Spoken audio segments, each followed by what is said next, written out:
आनंद मठ। आनंद मठ और ऋषियों की अनमोल धरोहर को संजोएं।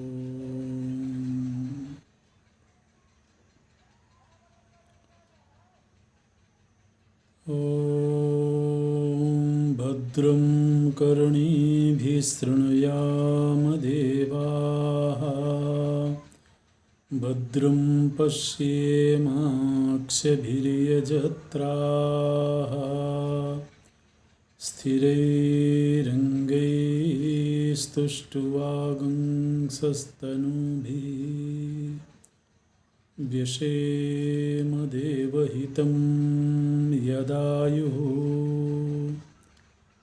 स्वस्ति न इन्द्रो वृद्धस्रवाः, स्वस्ति नः पूषा विश्ववेदाः, स्वस्ति नस्तार्क्ष्यो अरिष्टनेमिः, स्वस्ति नो बृहस्पतिर्दधातु। ॐ शान्ति शान्ति शान्तिः।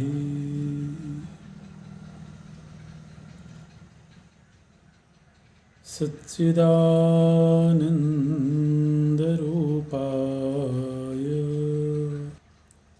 विश्वोत्पत्त्यादिहेतवे तापत्रयविनाशाय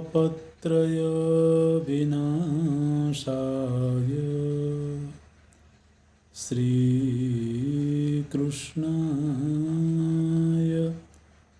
वयं नमः।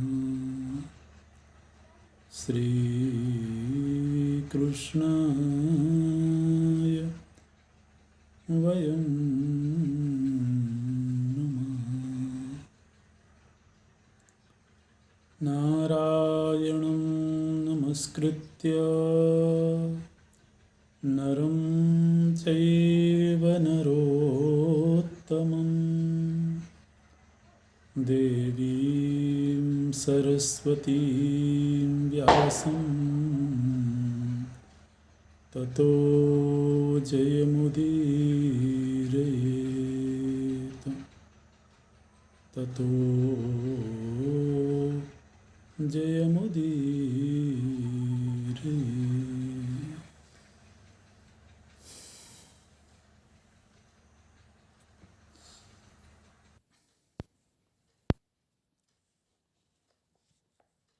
संजय के द्वारा महाराज धृतराष्ट्र को युद्ध का प्रसंग सुनाया जा रहा है। प्रथम दिन से घटनाक्रम क्या रहा है उसका वर्णन संजय कर रहे हैं,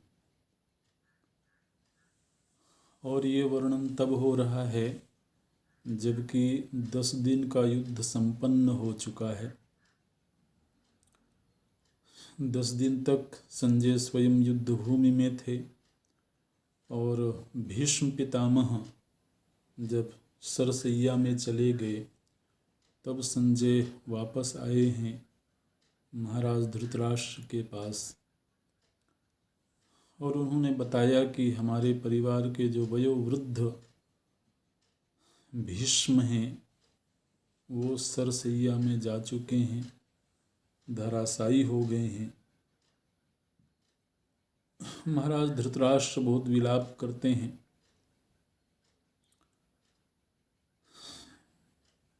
और फिर वो पूछते हैं कि आरंभ से तुम घटनाक्रम का वर्णन करो। तब संजय के द्वारा वो वर्णन आरंभ हुआ है। दोनों तरफ की सेनाएं जब आमने सामने हो चुकी थी, उस समय पर सबसे पहले तो युधिष्ठिर जी के मन में विषाद हुआ, जिस विषाद को अर्जुन के द्वारा शांत किया गया। और फिर स्वयं अर्जुन को विषाद हुआ। और महाराज युधिष्ठिर का विषाद ये था कि हमारे विपक्ष की एक तो सेना बड़ी है और दूसरे उस पक्ष में जो योद्धा हैं वो सर्वथा अपराजेय हैं। कृपाचार्य जी अबद्ध हैं, उनकी मृत्यु नहीं हो सकती है, चिरंजीवी हैं। द्रोणाचार्य जी यदि स्वयं न चाहें तो उनको कोई मार नहीं सकता है। और भीष्म पितामह को इच्छा मृत्यु का वरदान प्राप्त है। तो ऐसे योद्धाओं के रहते हुए पांडवों की विजय कैसे हो सकती है, ये आशंका महाराज युधिष्ठिर की थी। तो धर्म बलाबल का निर्णय करता है। युधिष्ठिर धर्मराज हैं, तो वो ये देखते हैं कि किस पक्ष में बल ज़्यादा है, किस पक्ष में बल कम है। तो उस विषाद की शांति तो शरणागति से हो गई। अर्जुन के द्वारा ये बताया गया कि चाहे भले विपक्ष में कितना ही बल क्यों ना हो, लेकिन भगवान कृष्ण हमारे साथ में हैं और भगवान कृष्ण जहाँ हैं वहीं विजय है। तो इस तरह से युधिष्ठिर जी की जो खिन्नता थी उसका निवारण तो हो गया। अब अर्जुन के मन में जो विषाद आया वो बल को लेकर के नहीं आया, वो विषाद आया एक दृष्टि से देखा जाए तो एक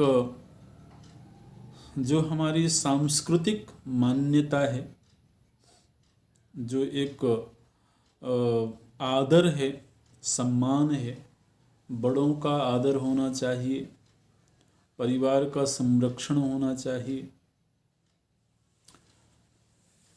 तो परिवार की बलि दे करके, परिजनों की, प्रजा की बलि दे करके और विजय प्राप्त करना ठीक नहीं है।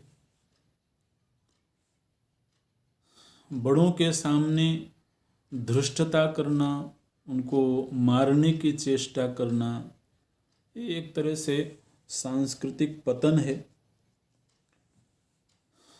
तो ये अर्जुन के मन में विषाद का कारण था।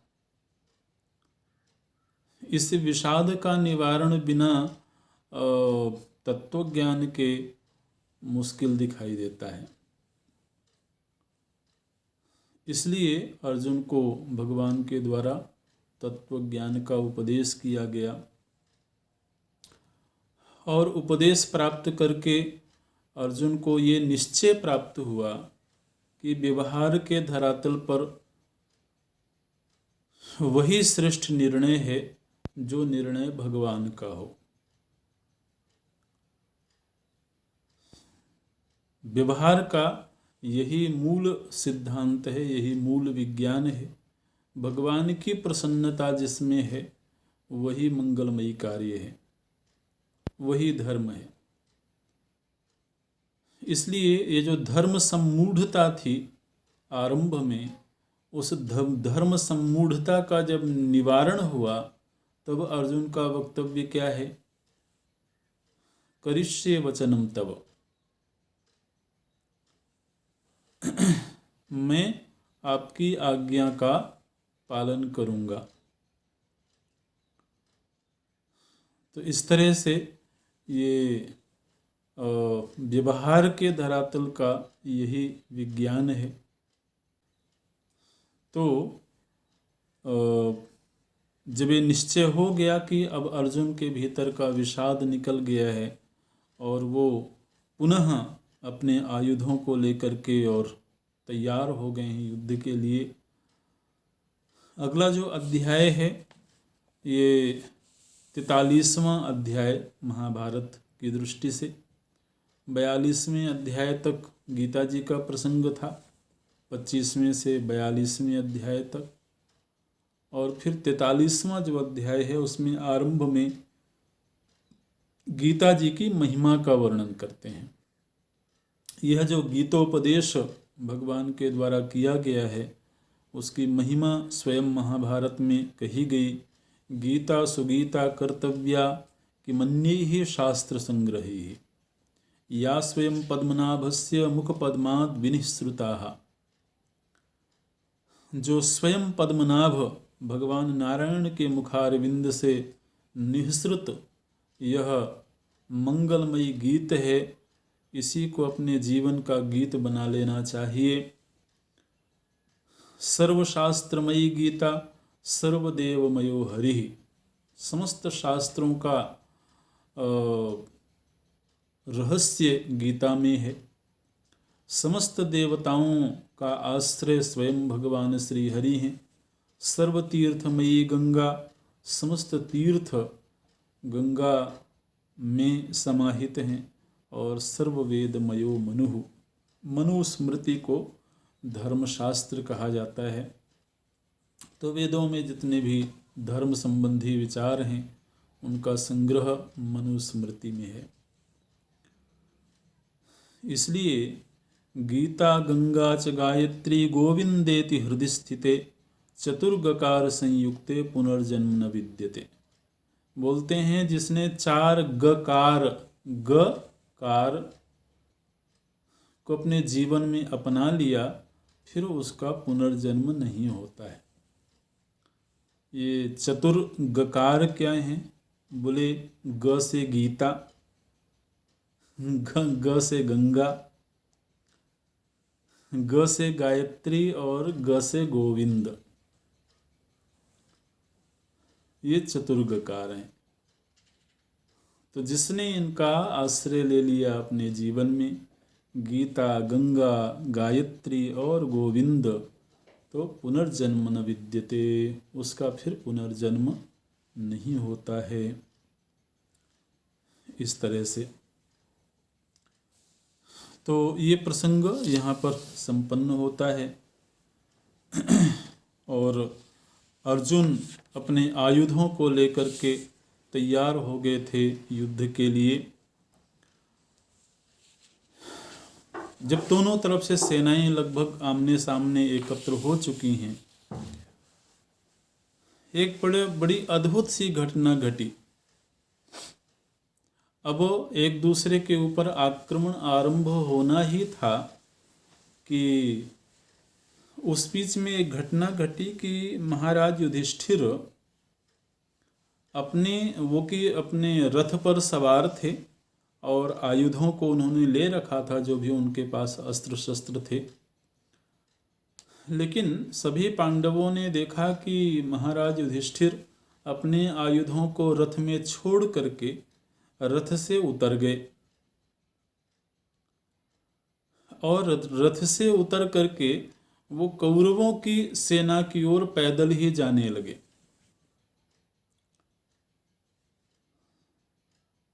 पूर्व से कोई ऐसी योजना नहीं थी, इसलिए ये अप्रत्याशित सा प्रसंग था कि युधिष्ठिर पैदल ही बिना आयुध लिए हुए सारे आयुधों को छोड़ करके और वो कौरवों की सेना की ओर जाने लगे। पांडवों को आश्चर्य हुआ कि ये क्या हो रहा है। और उस समय उन्होंने दोनों हाथ जोड़ रखे थे, जैसे कि कोई विपक्षी सामने वाले के सन्मुख शरणागत होने के लिए जा रहा हो। इस मुद्रा में युधिष्ठिर जी जब कौरवों की ओर जा रहे थे तो अर्जुन उतर पड़े, वो भी रथ से। भगवान श्री कृष्ण से भी रथ से उतर पड़े। फिर भीमसेन, नकुल, सहदेव ये सब अपने अपने वाहनों से उतरे और पीछे जाकर के और एक एक करके पूछते हैं, युधिष्ठिर जी से पूछते हैं कि अर्जुन पूछते हैं, किम ते व्यवसितम राजन यदस्मान अपहाय वै पद्भ्यामेव प्रयातोसी प्रांगमुखो रिपुवाहिनी। तो आपने क्या निश्चय किया हुआ है कि आप हम लोगों को छोड़ करके और पद्भ्यामेव पैदल चलते हुए ही आप शत्रुओं की ओर जा रहे हैं।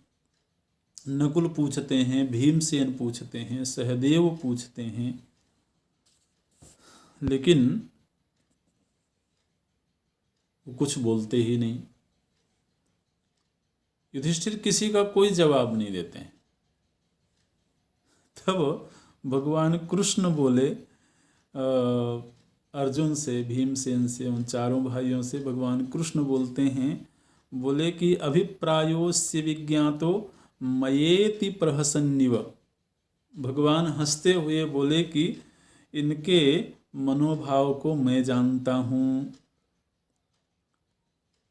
ये कहाँ जा रहे हैं, क्यों जा रहे हैं, तो ये मैं जानता हूँ।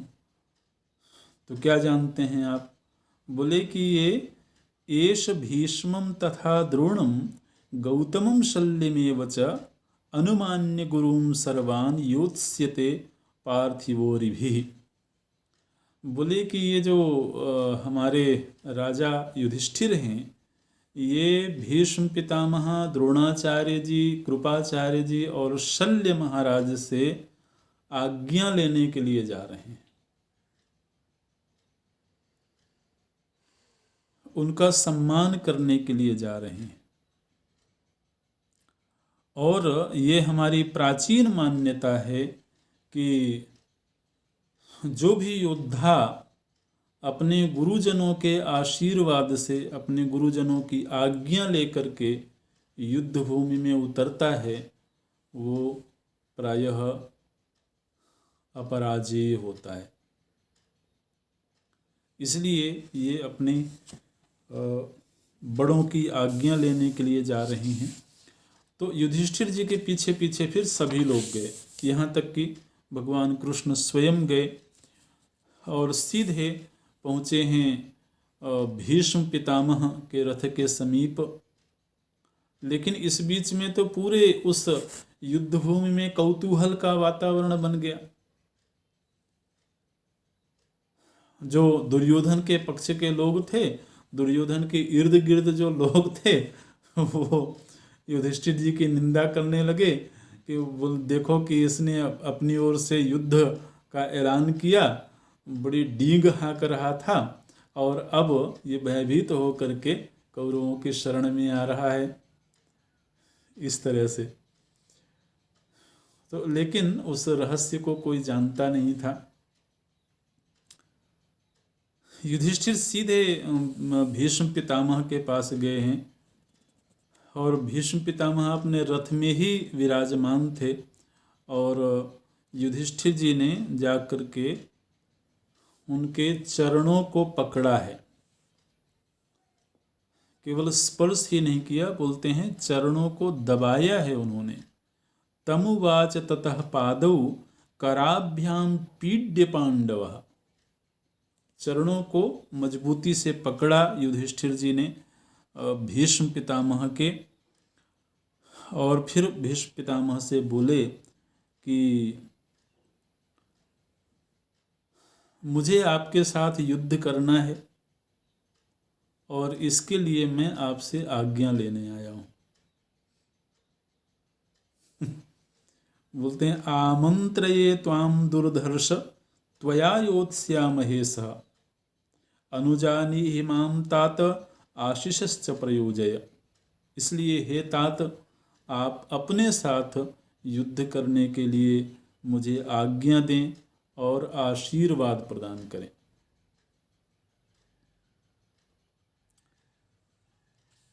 भीष्म पितामह बोलते हैं,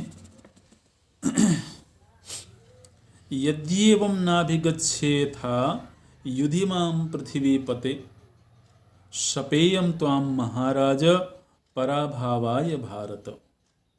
भीष्म पितामह बोलते हैं कि हे भारत, हे भरत कुल नंदन, यदि तुम इस तरह से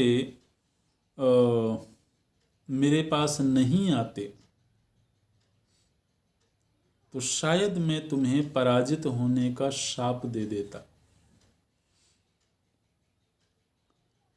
ये बोलते हैं। और इस समय तुम्हारे इस आचरण से मैं बहुत प्रसन्न हूँ। प्रीतो हम पुत्र युध्यस्व जयमाप्नुहि पांडव। हे पुत्र, मैं तुम्हारे इस सदाचरण से बहुत प्रसन्न हूँ और मैं तुम्हें आशीर्वाद देता हूँ कि तुम्हारी विजय होवे।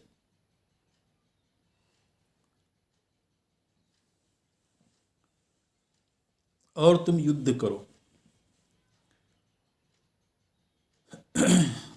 साथ ही बोलते हैं भीष्म पितामह कि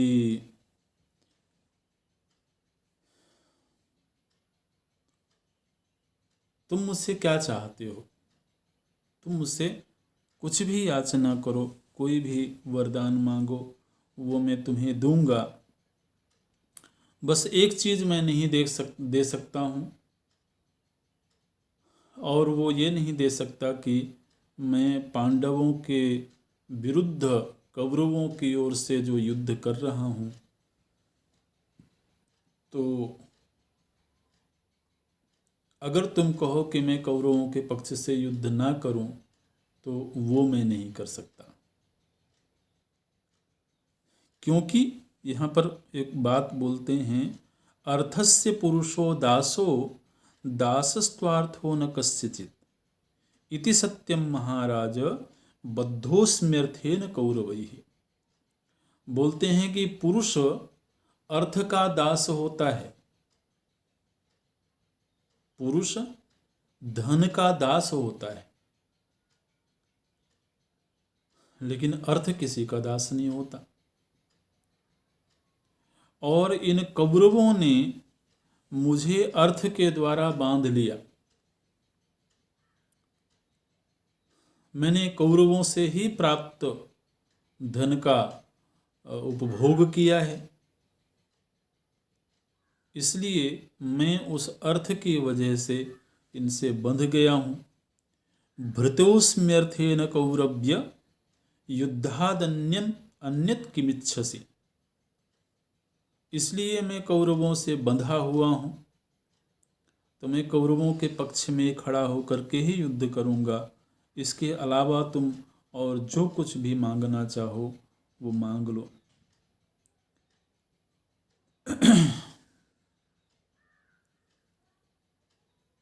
महाराज युधिष्ठिर बोलते हैं कि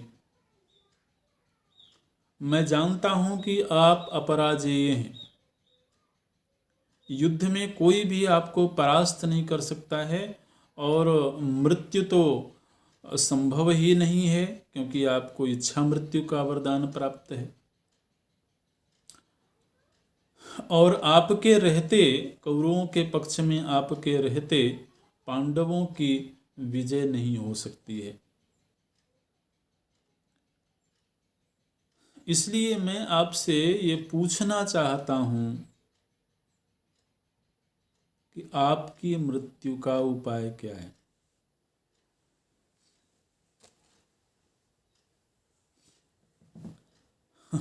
आपके पराजय का उपाय क्या है? जीवन में कभी ऐसी विकट परिस्थिति आती है, ऐसी मनस्थिति आती है जहाँ पर कि भावनात्मक रूप से बड़े कष्टदायक प्रसंग उपस्थित होते हैं। पांडवों को विजयी होना चाहिए, क्योंकि पांडवों का पक्ष धर्म का पक्ष है, सत्य का पक्ष है। और ये बात स्वयं भीष्म पितामह भी कहते हैं। इसीलिए भीष्म पितामह उनको विजयी होने का आशीर्वाद भी देते हैं। लेकिन समस्या स्वयं भीष्म पितामह है। भीष्म पितामह के रहते ये विजयी भव, ये आशीर्वाद कैसे सार्थक होगा? इसलिए कभी कभी जीवन में धर्म इतना भावनात्मक रूप से, इतना कठोर रूप धारण करके आता है कि युधिष्ठिर जी को ये पूछना पड़ता है अपने प्रपितामह से। भीष्म जो हैं वो युधिष्ठिर जी के प्रपितामह हैं।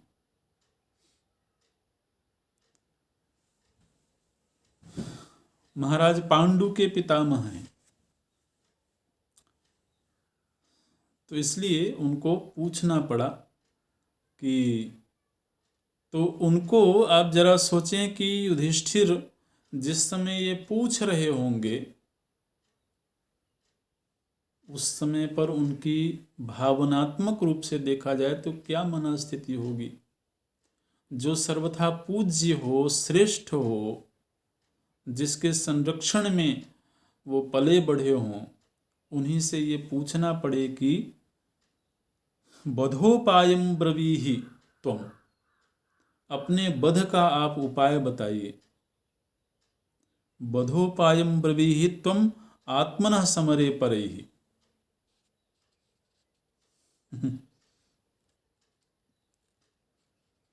भीष्म पितामह बोलते हैं, न स्मतं तात पश्यामि समरे यो जयेत माम न तावन मृत्यु कालोपि पुनरागमनम कुरु।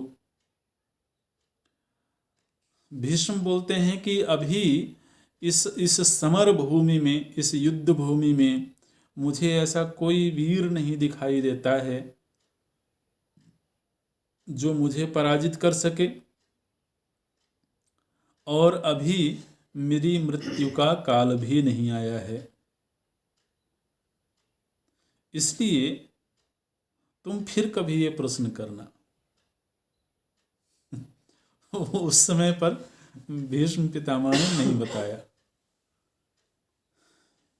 मुझे पराजित कर सके ऐसा कोई वीर दिखाई नहीं दे रहा है, और मेरी मृत्यु अभी आई नहीं है। इसलिए इस चर्चा को अभी यहीं रहने दो। मैंने तुम्हें विजयी भव का आशीर्वाद दिया है। तो फिर युधिष्ठिर जी उनको प्रणाम करके और वहाँ से जाते हैं द्रोणाचार्य जी के पास में। द्रोणाचार्य जी के साथ में भी वही प्रसंग हुआ। जाकर के उन्होंने चरण पकड़े हैं, उनको प्रणाम किया है, और द्रोणाचार्य जी ने भी वही बात कही, यदि माम नाभिगच्छेथा युद्धाय कृत निश्चयः शपेयम त्वाम महाराज पराभावाय सर्वशः। हे महाराज, यदि तुम इस तरह से आकर के प्रणाम नहीं करते तो मैं तुम्हें पराजित होने का शाप दे देता। बोलते हैं कि वही बिल्कुल वही दोहराया है उन्होंने भी जो भीष्म पितामह ने कहा था कि मैं अर्थ की वजह से कौरवों से बंधा हुआ हूँ, इसलिए मैं तुम्हें विजयी भव का आशीर्वाद तो दे सकता हूँ, लेकिन मैं कौरवों के पक्ष में ही खड़ा होकर के युद्ध करूँगा, और इसके अलावा तुम मुझसे जो भी मांगना चाहो वो मांग लो।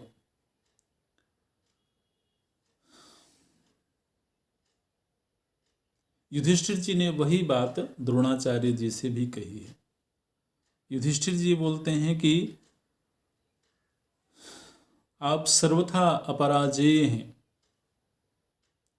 और आपको पराजित किए बिना पांडवों की विजय नहीं हो सकती है।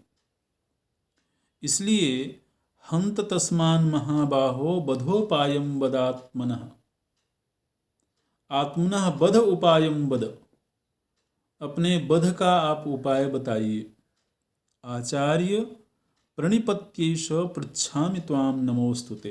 हे आचार्य, मैं आपके चरणों में प्रणाम करता हूँ और प्रणाम पूर्वक मैं आपको यह प्रश्न पूछता हूँ कि आपके वध का उपाय क्या है।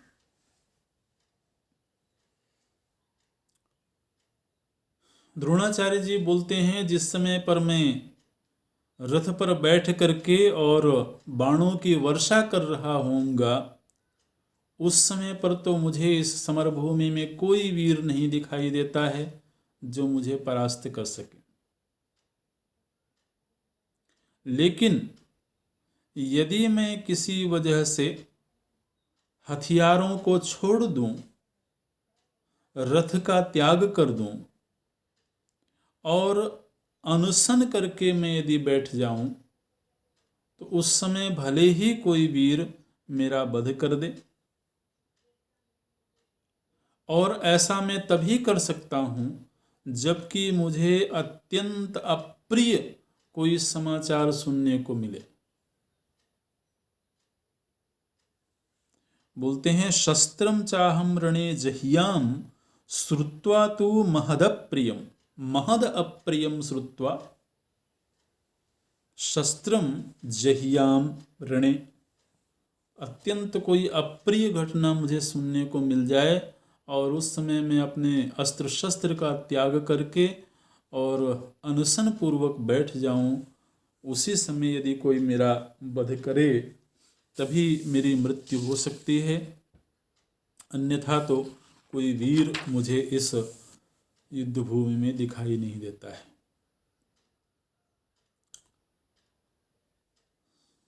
इस तरह से युधिष्ठिर जी ने उनको प्रणाम किया है, उनसे आशीर्वाद लिया है और फिर कृपाचार्य जी के पास गए हैं। कृपाचार्य जी के साथ में भी वही प्रसंग हुआ। उन्होंने प्रणाम किया। कृपाचार्य जी ने कहा कि हम तुम्हें पराजित होने का शाप दे देते यदि तुम नहीं आते तो, और हम कौरव सेना के साथ बंधे हुए हैं, इसलिए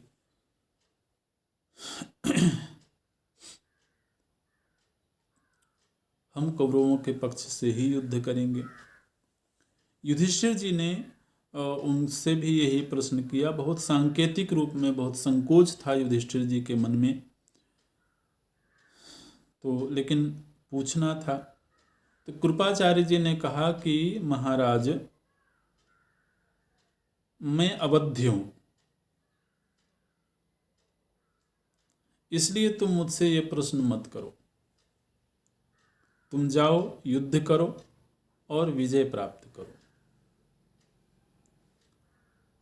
तो कृपाचार्य जी अवध्य हैं, चिरंजीवी हैं, आज भी हैं वो। फिर महाराज शल्य के पास गए हैं युधिष्ठिर जी, और शल्य के पास जाकर के उनको भी प्रणाम किया है। और ये शल्य का प्रसंग पहले आ चुका है। ये पांडवों के ही मामा हैं, उनके रिश्तेदार हैं। तो महाराज शल्य ने पूछा है युधिष्ठिर से कि मैं तुम्हें क्या आशीर्वाद दूं। तो युधिष्ठिर जी ने कहा कि मामा जी, हम लोगों की जो पहले चर्चा हो रखी है, बस आप उसी को याद रखिएगा। तो चर्चा ये हो रखी थी कि यदि आप कर्ण के सारथी बने तो कर्ण को आप हतोत्साहित करते रहिएगा। तो शल्य बोलते हैं कि मुझे याद है वो बातें और मैं ऐसा ही करूँगा। तो उनसे भी आशीर्वाद लेकर के फिर महाराज युधिष्ठिर वापस चले गए और अपने अपने वाहन पर सवार हो गए और अब युद्ध दोनों तरफ से शुरू होना है। इस बीच में जैसा कि हम लोगों ने देखा था पहले ही, भीष्म पितामह जी ने द्रोणाचार्य दुर्योधन के सामने ये शर्त रख दिया था कि यदि ये कर्ण युद्ध भूमि में रहेगा तो मैं युद्ध नहीं करूंगा। और कर्ण ने भी ये वचन दे दिया था कि जब तक भीष्म जीवित रहेंगे तब तक मैं युद्ध नहीं करूँगा। तो ये प्रसंग सभी को मालूम था। भगवान कृष्ण धीरे से गए कर्ण के पास में और कर्ण के पास जाकर के बोले कि कर्ण, देखो भीष्म तुमसे द्वेष भाव रखते हैं और इसलिए तुम इतने बड़े योद्धा होकर के भी शिविर में बैठे हुए हो, युद्ध भूमि में तुम जा नहीं सकते, युद्ध कर नहीं सकते हो। इसलिए ऐसा करो, जब तक भीष्म पितामह जीवित हैं तब तक तुम हमारे पक्ष से युद्ध करो।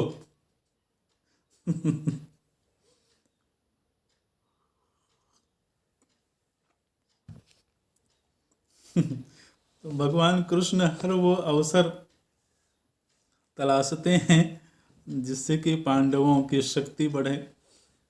तो कर्ण ने बोला कि कृष्ण, मैंने दुर्योधन के प्रति अपने प्राणों का न्यौछावर कर दिया है, इसलिए मैं उसे धोखा नहीं दे सकता हूँ। तो आप जाइए। तो फिर वहाँ से भगवान कृष्ण आ गए पांडवों के पास में। युधिष्ठिर जी ने बड़े जोर की आवाज में पूरे सेना को सुनाते हुए ये घोषणा करी कि चूंकि सभी लोग जानते हैं कि हमारा पक्ष धर्म का पक्ष है, इसलिए कौरवों की ओर से भी जो कोई भी योद्धा पांडवों के पक्ष में आना चाहे तो उसका अभी भी स्वागत है। इस तरह से युधिष्ठिर जी ने घोषणा करी है। तो कौरवों के पक्ष में कौरवों का ही एक भाई है युयुत्सु। वो महाराज धृतराष्ट्र का ही पुत्र है, लेकिन वैश्य स्त्री के गर्भ से पैदा हुआ था। युयुत्सु बहुत बड़ा वीर है।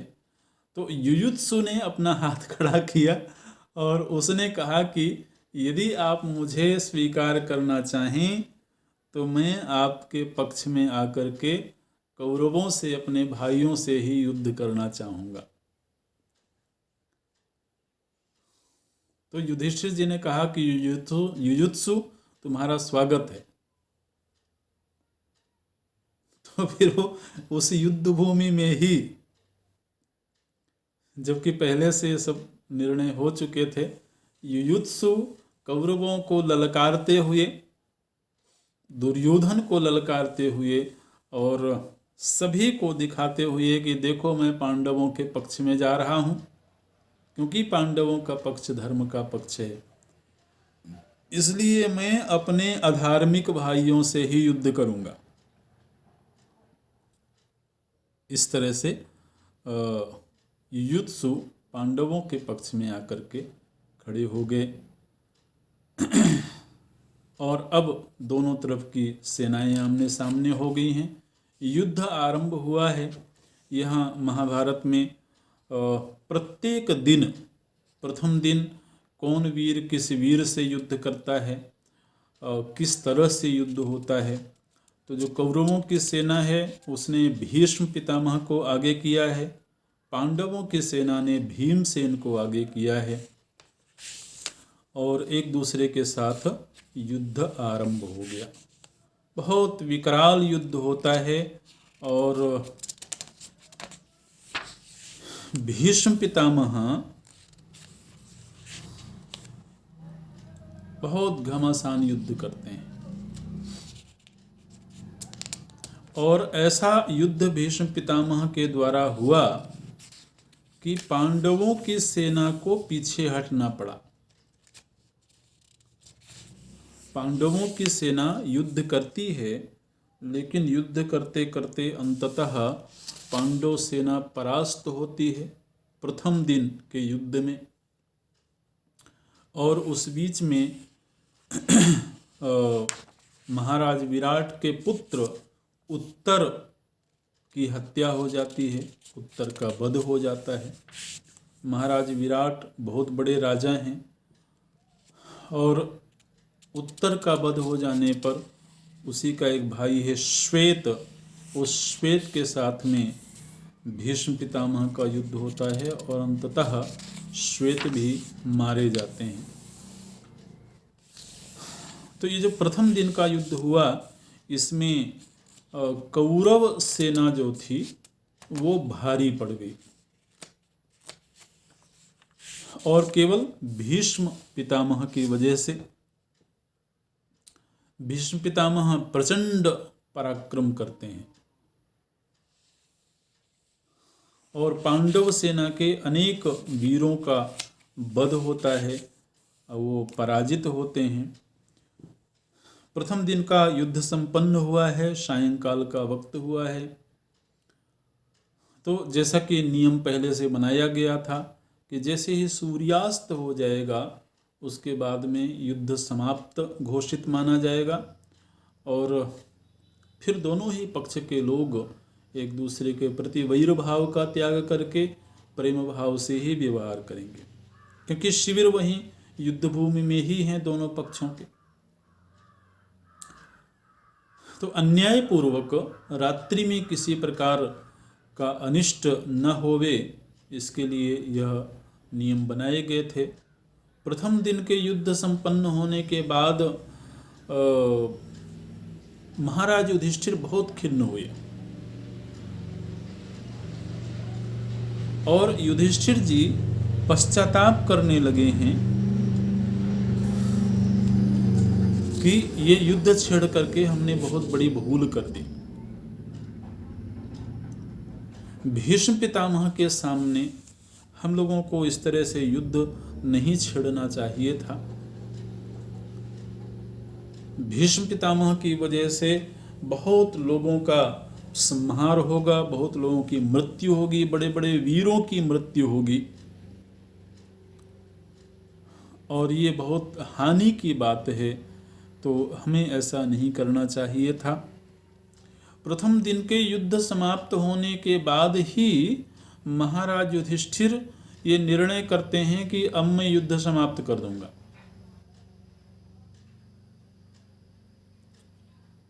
इस युद्ध से किसी का भला नहीं होना है।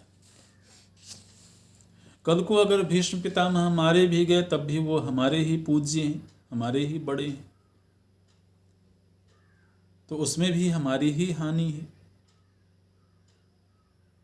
सीधे भगवान कृष्ण को संबोधित करते हुए अनेक बातें युधिष्ठिर जी बोलते हैं, प्रायः वही बातें धर्म की जो अर्जुन गीता जी के प्रथम अध्याय में बोलते रहे हैं। तो वही बात यहाँ पर बोलते हैं कि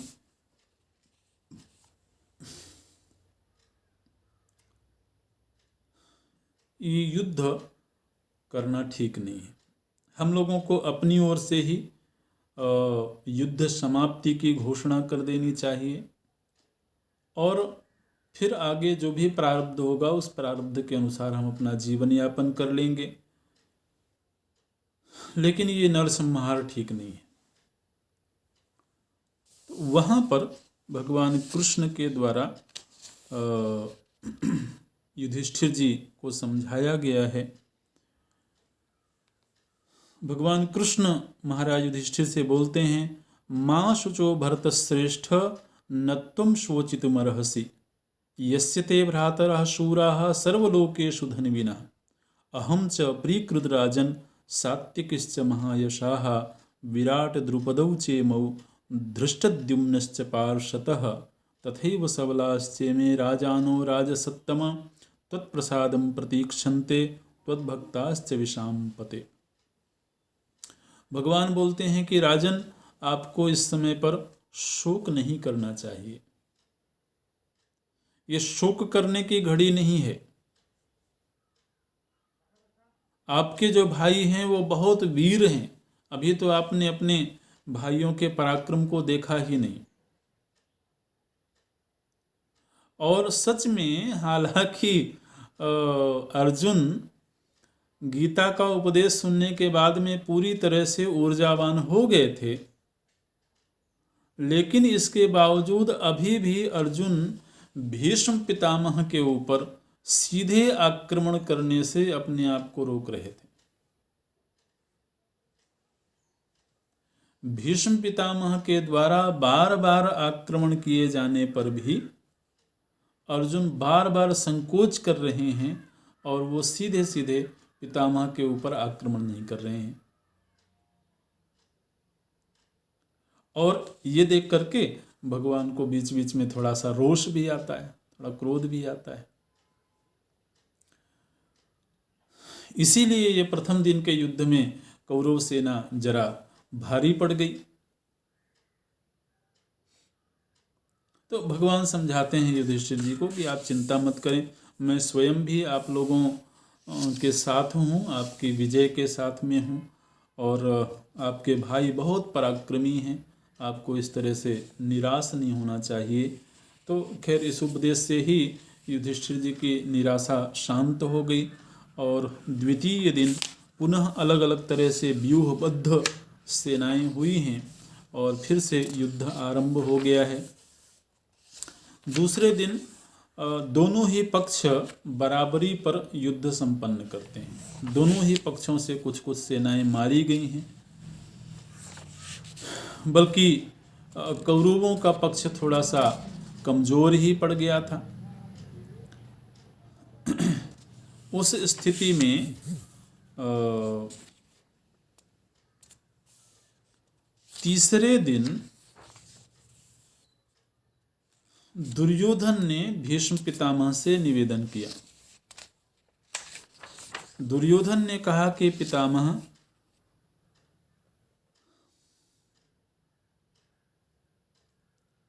आपने हालांकि ये तो कह दिया था कि मैं पांडवों का वध नहीं करूंगा, लेकिन आपने ये नहीं कहा था कि मैं किसी भी बड़े योद्धा का वध नहीं करूंगा। आपने ऐसा तो नहीं कहा था। तो अब आप यदि किसी भी बड़े योद्धा का वध नहीं करना चाहते हैं तो फिर हमारे लिए बहुत बड़ा संकट उपस्थित हो जाएगा। क्योंकि एक तरफ तो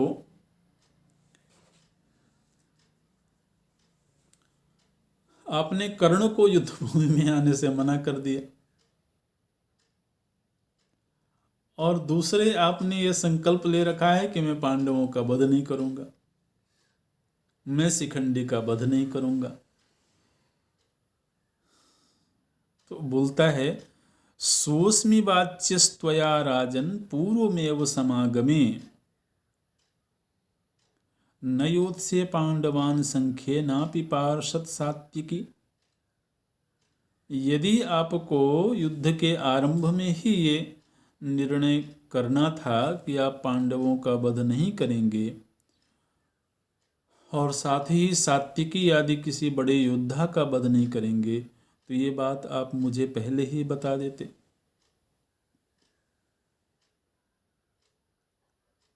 तो हो सकता है कि मैं आपके ऊपर इतना बड़ा विश्वास नहीं करता।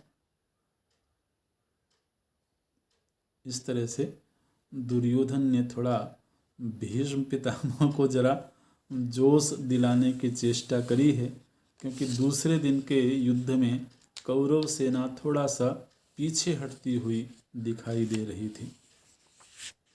अर्जुन ने बहुत पराक्रम दिखाया था द्वितीय दिवस, इसलिए अर्जुन के सामने कौरव सेना पीछे जरा हट गई थी।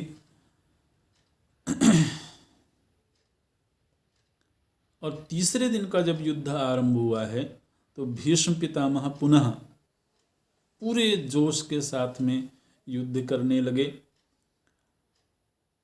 और तीसरे दिन इतना विकराल रूप दिखाया है भीष्म पितामह ने कि अर्जुन के रथ को चारों तरफ से बाणों से घेर दिया। अर्जुन के रथ के जो घोड़े थे उनको अनेक बाण मारे हैं, यहां तक कि अर्जुन और भगवान कृष्ण को भी बाणों से बींध दिया भीष्म पितामह ने। और अर्जुन युद्ध तो करते हैं, लेकिन युद्ध करते हुए भी उनके युद्ध में वो जोश नहीं दिखाई देता है। और भगवान कृष्ण देखते हैं कि ये अर्जुन अभी भी संकोच कर रहा है, इसके मन में कोई जोश नहीं है भीष्म पितामह को मारने के लिए। और एक ऐसी स्थिति आ गई जबकि अर्जुन का रथ आगे बढ़ना मुश्किल हो गया। पूरी जो सेना थी पांडवों की वो अस्त व्यस्त हो गई, इधर उधर बिखर गई। और ऐसा लगा कि जैसे आज ही भीष्म पितामह ये युद्ध समाप्त कर देंगे, पांडवों की सेना को समाप्त करके, और ये युद्ध शायद आज ही समाप्त हो जाए। तो भगवान को बहुत क्रोध आया।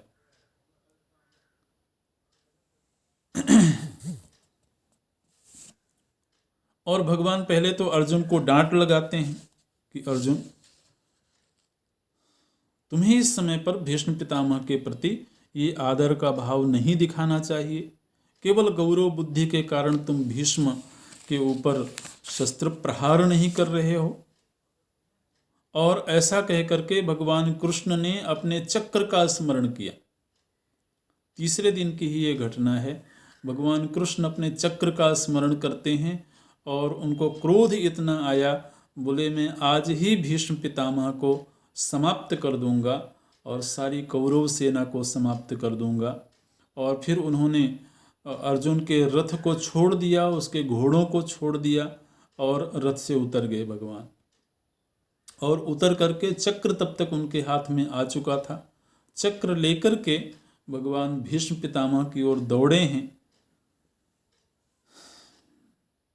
भीष्म पितामह देखते हैं भगवान को चक्र लिए हुए और बड़े क्रोध में आता हुआ भीष्म पितामह ने जब देखा है तो भीष्म बोलते हैं, एहि देवेश जगन्निवास नमोस्तुते माधव चक्रपाणे। बोलते हैं हे माधव, हे चक्रपाणी, आप आइए, आइए आप मेरी ओर और अपने इस पवित्र चक्र के द्वारा मेरा वध कर दीजिए। अगर आपके हाथों से मेरा वध हो जाएगा तो मेरा जीवन सार्थक हो जाएगा, मेरी मृत्यु सार्थक हो जाएगी। प्रसह्य मां पातय लोकनाथ रथोत्तमात् सर्वशरण्य संख्ये। बोलते हैं त्वया हतस्यापि ममाद्य कृष्ण श्रेयः परस्मिन्निह चैव लोके संभावितोऽस्म्यन्धक वृष्णिनाथ लोकैस्त्रिभिर्वीर तवाभियानात्। बोलते हैं आपके इस चक्र के द्वारा यदि मेरा वध हो जाए तो मेरा यह लोक और परलोक दोनों में कल्याण हो जाएगा, मुझे श्रेय की प्राप्ति हो जाएगी। तो इधर भीष्म पितामह भगवान को आमंत्रित कर ही रहे थे, तब तक अर्जुन रथ से कूदे हैं और दौड़े दौड़े आए हैं। अभी भगवान 10 कदम ही आगे गए थे, तब तक अर्जुन ने आकर के भगवान के चरण पकड़ लिए और चरणों को छुड़ा करके भगवान आगे की ओर जा रहे थे। तो बहुत कस करके अर्जुन ने चरण पकड़ा है और प्रार्थना करी है कि भगवान आप अपने अस्त्र को छोड़ दीजिए, मैं अब युद्ध करूंगा। तो केवल अर्जुन के भीतर उस उत्साह का संवर्धन करने के लिए प्रभु जी ने ये लीला करी थी। और फिर अर्जुन गए हैं, भगवान कृष्ण भी वापस चले गए और अर्जुन फिर डट के और भीष्म पितामह से युद्ध करने लगे। तो ये प्रथम दिन का युद्ध हुआ, वो तृतीय दिन का युद्ध हुआ है और तृतीय दिन दोनों ही ओर से बराबरी पर युद्ध संपन्न हुआ है। ओम, अभी यहीं पूरा करते हैं। ओम पूर्णमदः पूर्णमिदं पूर्णात् पूर्णमुदच्यते पूर्णस्य पूर्णमादाय पूर्णमेवावशिष्यते। ओम शांति शांति शांति। हरि ओम श्री गुरुभ्यो नमः। हरि ओम।